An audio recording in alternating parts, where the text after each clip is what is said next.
A biography of the American dream. This is Bryce, Patrick, and Zach coming at you with some information about the fate of the American dream. Today we are here to talk about the dream and its effect on the future of America. Who here believes that working hard and playing by the rules will gain you success in today's society? These quotes sure do. That's the basis of the American dream, but lately it's not going as planned. This quote represents the topic behind the article. The perennial conviction that those who work hard and play by the rules will be rewarded with a more comfortable present and a stronger future for their children faces assault from just about every direction. The great enemy of democratic capitalism, economic inequality, is real and growing.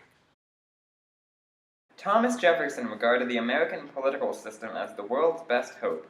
Although with unemployment rates rising, capitalism has hit a brick wall: inequality. Even back at the end of the 1920s and in the 30s, during the country's worst economic conditions, we as Americans were able to see the dream through events like the opening of the Empire State Building.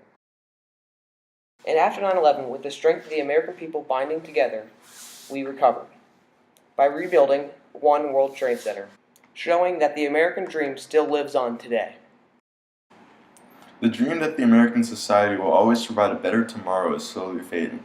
Many people search for a bit of stability instead of taking risks for the reward in the hope of a better tomorrow. Many polls show that the middle class has gone from being able to make investments for benefits in life to conserving for stability. When things become tough, we cannot simply restart like Thomas Paine said all those many years ago.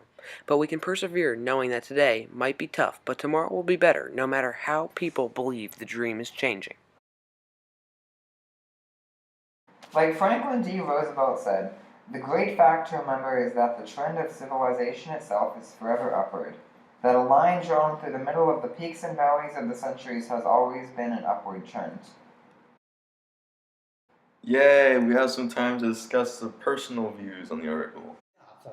Although we know he won the last presidential race, which the article was talking about, we can apply many of these issues moving into the next presidential race, and to the rise and fall of industry nearly a century ago. Then prices fell faster than the wages fell of workers. But now, wages rise slower than the price of living for the middle class.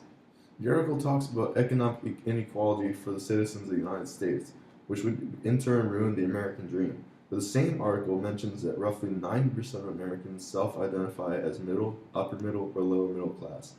90% of the population is a big portion of the population, and if any of them, like myself, identify as middle class, then they are living somewhat comfortably.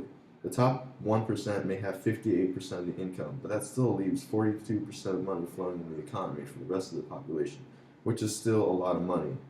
The issues with the American dream in our society today. The unemployment rate, while it has been dropping, still reaches almost 5%. 58% of the new income in the United States goes to the top 1% of Americans. Achieving the American dream is now the hardest it has been since the 1920s. In the article, it quotes James Truslow Adams in saying that the American dream of a better, richer, happier life for all of our citizens, every rank, which is the greatest contribution we have made to the thought of the world. The American dream is a marvelous philosophy that has made America a world power for the later half of the 20th century. And when Adams said this in 1931, it was true. But it's nearly impossible for millions of families in the United States. This is BPZ Productions signing off.